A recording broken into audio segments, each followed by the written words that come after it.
Back to the analysis show, myself and Karen Carney. We're going to talk what Thomas Tuchel's done defensively to Chelsea in just a moment. But first, let's turn our attention to this guy, Kai Havertz. It was a tough start to life in a Chelsea shirt, but recent weeks, Karen, he seems like he's really finding his feet.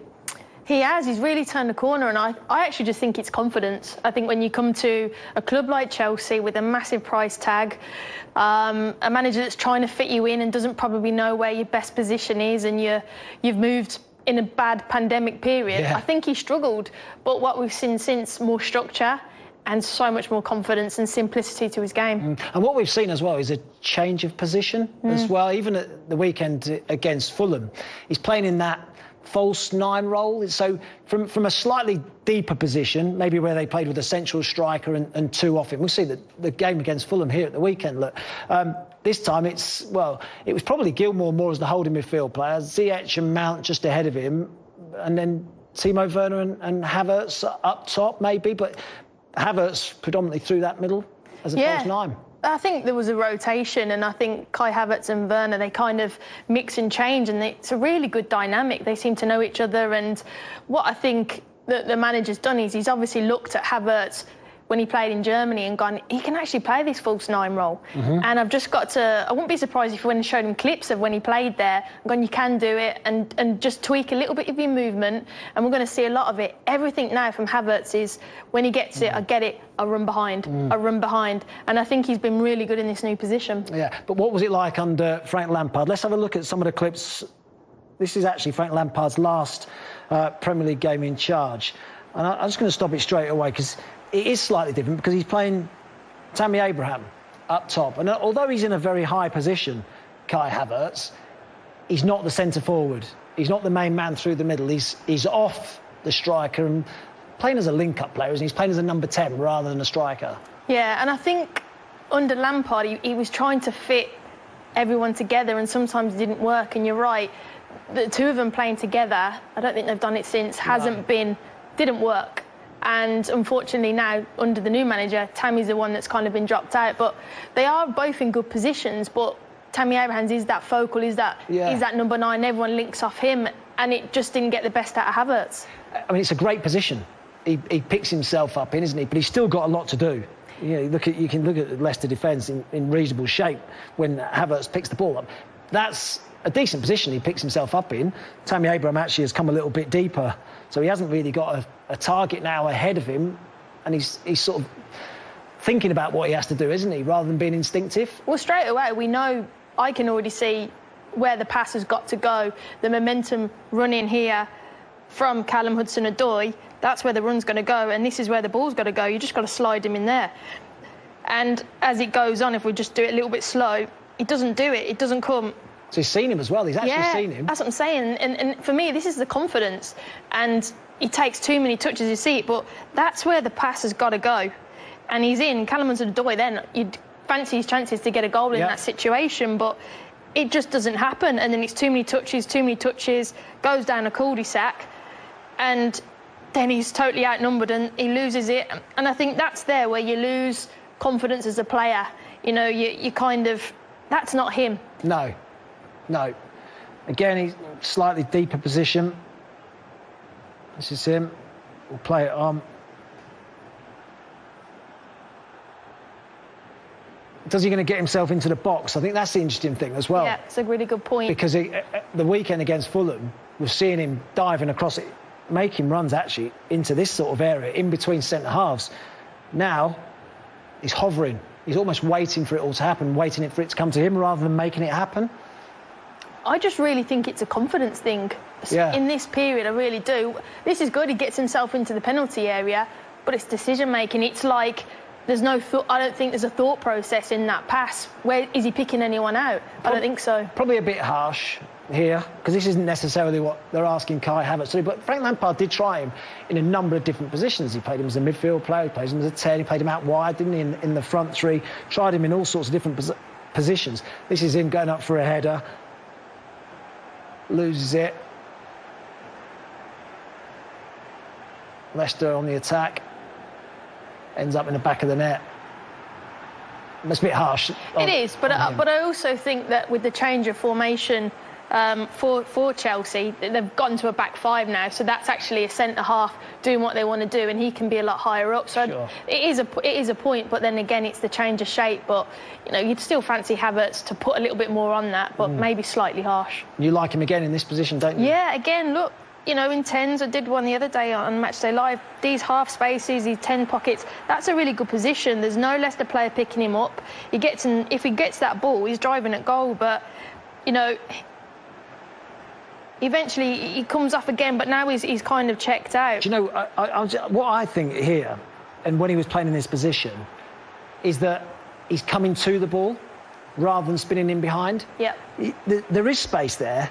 I mean, there's not a lot of space. We saw Gareth Bale make the run, didn't we, earlier on, making that run over the top, defence squeezing out. There's the space. And actually, he's coming to the ball all the time.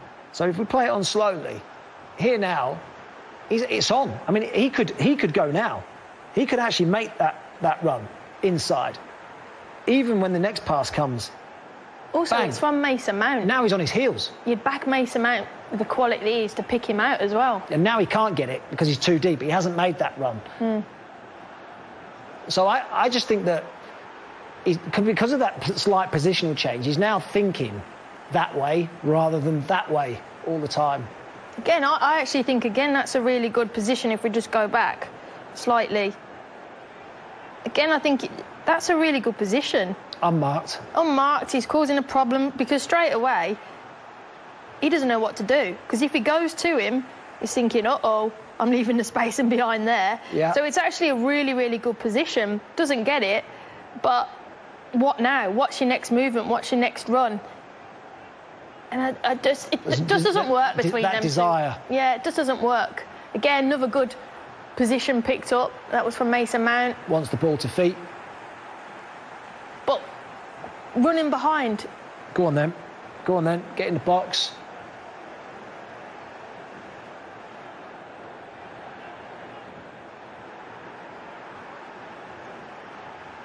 Play on a bit quicker. He's pointing there. He doesn't want the ball. So he's almost saying, look, the ball's going out wide. He's saying, go on, play that ball there. That's the ball he's saying, rather than actually coming or getting on the ball himself and making it happen himself. Like you say, I think maybe it is just a slight confidence, or it was a slight confidence thing at the time. A youngster coming into a new country, a difficult period, not quite fitting in. This is the difference between his time under Lampard compared to his time under Thomas Tuchel. Now, it's OK, he's had more games under Frank Lampard than he has Thomas Tuchel, but you can see the difference at the top end of the pitch. 3 goals compared to 1. His minutes per goal, wow, 182 minutes to 86. The two that catch my eye the most, actually, the bottom two, and probably the one at the bottom the most, the touches in the opposition box per game. He was getting 1.63 under Lampard, which says he was deeper, not getting involved in the play where he can affect the game as much. Now he's getting 5.11 touches. So more than 5 touches a game he's getting in the opposition box under Thomas Tuchel. I think you made a really good point earlier, is that now Chelsea have gone to a back 5. There's probably a few more people behind the ball, which gives him more space. Maybe under Lampard, they played with the back 4 and there was more people higher up. And in those clips we said, it was very congested, very condensed. And I don't think he knew where to go. And I think maybe that's been the shift a little bit. So he's got more space to run and better movement in between. And false 9 is a position that he has played previously, and it's where he played more regularly, I think, in Germany. And Thomas Tuchel would have probably seen that and thought, well, actually, I can utilise him in that position. Let's have a look what he has done then. And how he's played him in this false 9 position. I mean, he's working hard. He wins the ball back. That's him now on the ball. Play it on. Doesn't stand and admire it. Look, he's now looking for it. Can I get on a turn?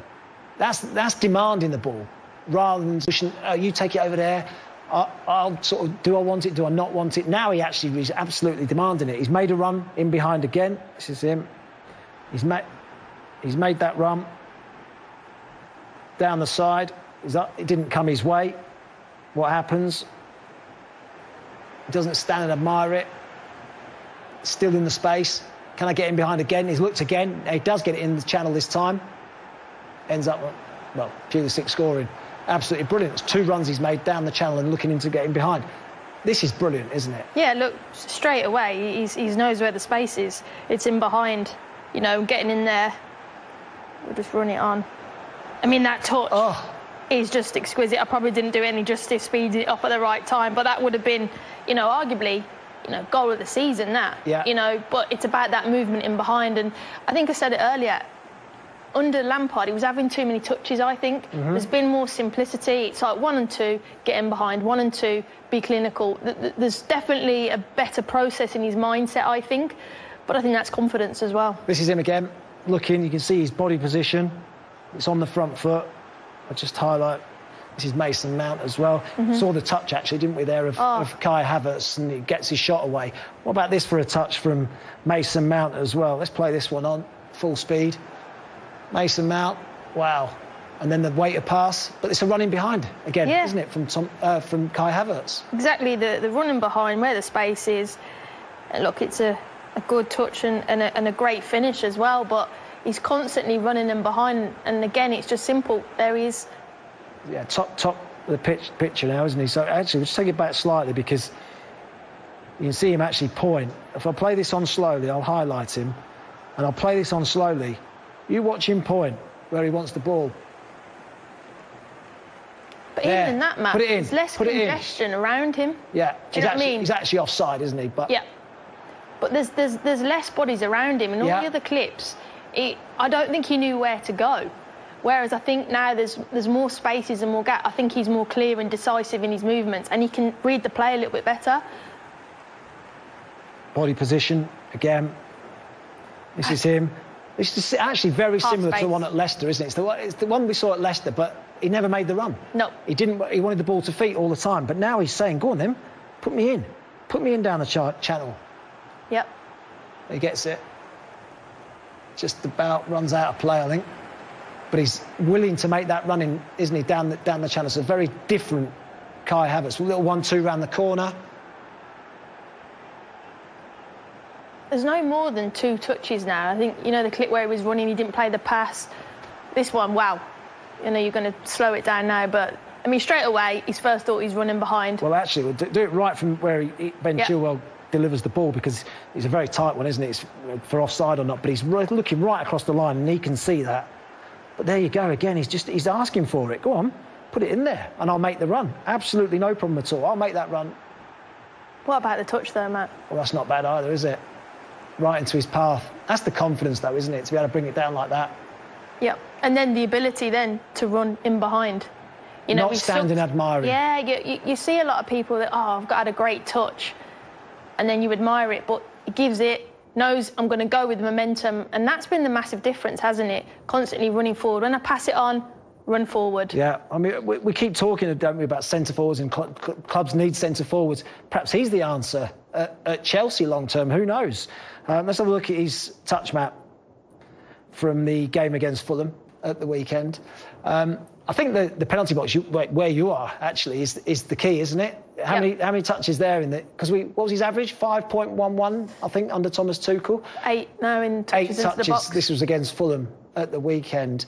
And the majority of his touches are coming, aren't they, in the final third? Yeah, and look, he's just clinical now. As well, for his height and his stature, I never saw an aura previously. Now I see it. I see a confidence in there. And how do you pick him up? Look at his heat. You don't know where he's going to go. Yeah. You know, is he going to pop up there? He's going to spin him behind. You're right. The 8 chances in the box, his touches in there, brilliant. But he roams all over the shop, and that's really difficult to pick up. With a Chelsea side that are dynamic, with the amounts popping up, even Pulisic's coming on at times. How do you defend that? And with him kind of not as that focal 9 that maybe Tammy was, that was probably too easy for defenders at time, because they knew it was going to happen. Yeah. You can't predict him in this formation. No, very difficult. He's definitely improved, hasn't he, under Thomas Tuchel. The other area that Chelsea have really improved is defensively. Yeah. I mean, what has he done, Thomas Tuchel, defensively? This is, again, another startling statistic.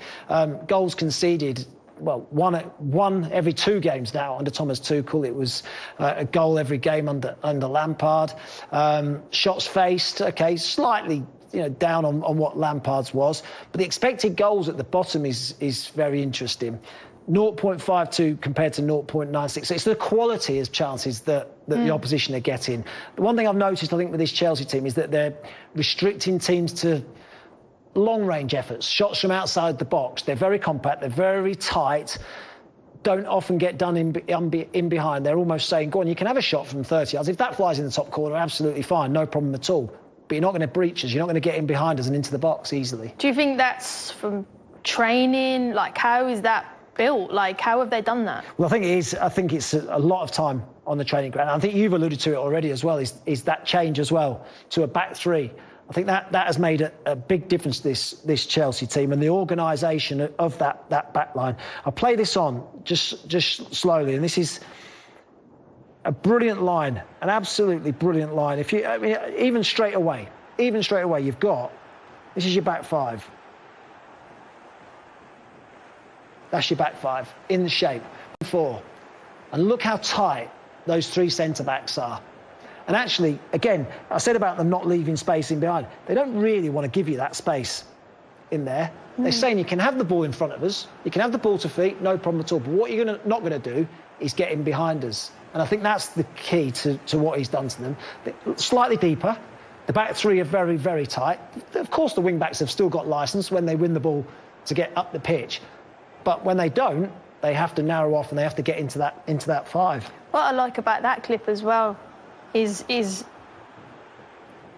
that the back three, which you just highlighted, they're actually in the width. It's a really dodgy line, but they're protecting the width of the goal. 6-yard box. Yeah, that's 6-yard box, really, isn't it? And that's where the goal is. So let's be really hard to beat. But actually, those 3 players, that's our job. We're going to protect Mendy. We're going to protect that goal with our lives, and they've done it superbly.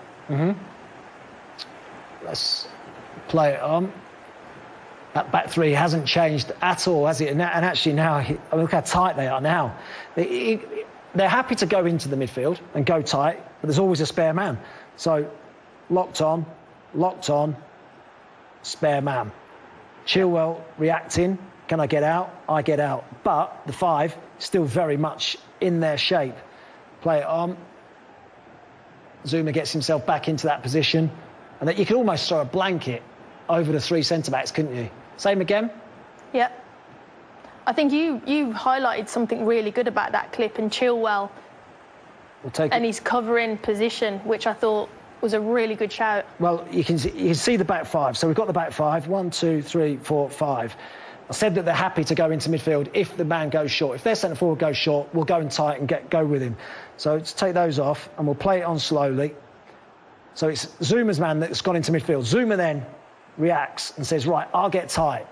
But Chilwell reacts off Zuma. He sees that and he says, OK, do you know what? I'll narrow off in here and I'll make it a 4. So we're a 1, 2, 3, 4. Take that away, play it on. So you see Chilwell now narrows off, get into the 4. That little step, yeah. Zuma then reacts. He's now coming back into his shape. So Chilwell thinks, OK, well, I can get back out into my position. Play it on. Chilwell squeezes out again. All of a sudden, there's you are. You're back into your perfect 5.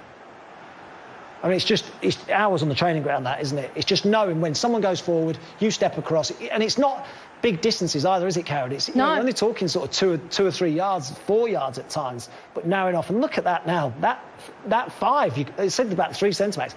That 5 you could throw a blanket over. I said about them keeping them out of your box. Keep them out of the box. They're happy to say, go on, have a shot from distance. If he wants to come inside and think, do you know what, I'll have a crack at goal, no problem at all, I'll deal with that. Well, Mendy should save it. Yeah. If that's the case. There's a few occasions here where they're just saying, keep them out of the box, keep them out of the box. Thiago Silva, arm up, the ball's going to go wide. Everyone working hard behind the ball. They're not actually having to work that hard, the back 4. They say when the ball goes backwards that you should squeeze. Yeah. So the ball goes backwards, we squeeze up. They've moved 5 yards, this back line. So the back 3, they've moved about 5 yards. They haven't really... Thiago Silva's not desperate to get squeezing up the pitch because, as I say, he doesn't want them to spin in behind, leave that space for someone a bit quicker than him now to get down the channel. He doesn't want that at all. I also think it helps them in the attack, though, because if we go back to that original, just that last little bit. Yeah. Just a little bit further. You know, what are the strengths of Timo Werner? Pace and behind. Spin. And with those numbers back, you know, you encourage Fulham to go on, and it's fine. You know, do I fancy him in that foot race in a you know, a 1v1? Yeah. Yeah, absolutely. And I think that's the joy, and I think that's as well why it's causing problems, because yes, it's a defensive structure, but it allows the space in behind for your counter-attacking players, and that's why they've been good. No, it has been terrific, hasn't it? Been so good defence. They've not necessarily put teams to bed. No. And that's the next step, isn't it, for them?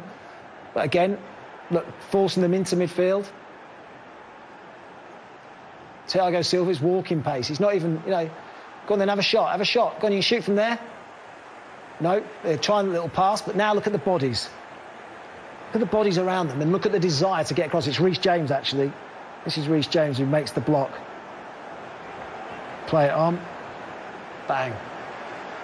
Just a desire now to stop the opposition scoring, isn't there? There's a real hunger about it. Celebrating clean sheets. That's it. And look again. That line, just slowly run it back again. It's never out of shape. Doesn't though, move, is it? does it? Yeah, it's just, we're there. You try and break us down, even in front of us. Go on. We've always got that protection. And then even look, I'm just going to highlight Werner. We've got an out all the time. Yeah. You know, we win it. We've got a threat there. Kai Havertz in the pocket space. Yeah. As soon as we win it back, they're so organised, but there's also an attention to detail for when they win the ball back. They're in dangerous positions as well, but the back line, sensational. It's incredible, isn't it? Because we've shown about 5 or 6 clips now, and every single one of them, that back line is almost perfect, isn't it? Look, again, they could have had a shot from distance. Can we get the block on? Yes, we can get the block on. Clear. And then there's that danger, there's that spinning again. Can Timo Werner get him behind again? But that back 5 is always in shape, isn't it? Yeah. No, it's so good. Like you said, it's training, it's watching analysis. It's about when you move out of shape, I've got to go and fill that gap. You're kind of on a string, aren't you? You're being pulled, one goes out, the other one comes in, and it's constant training.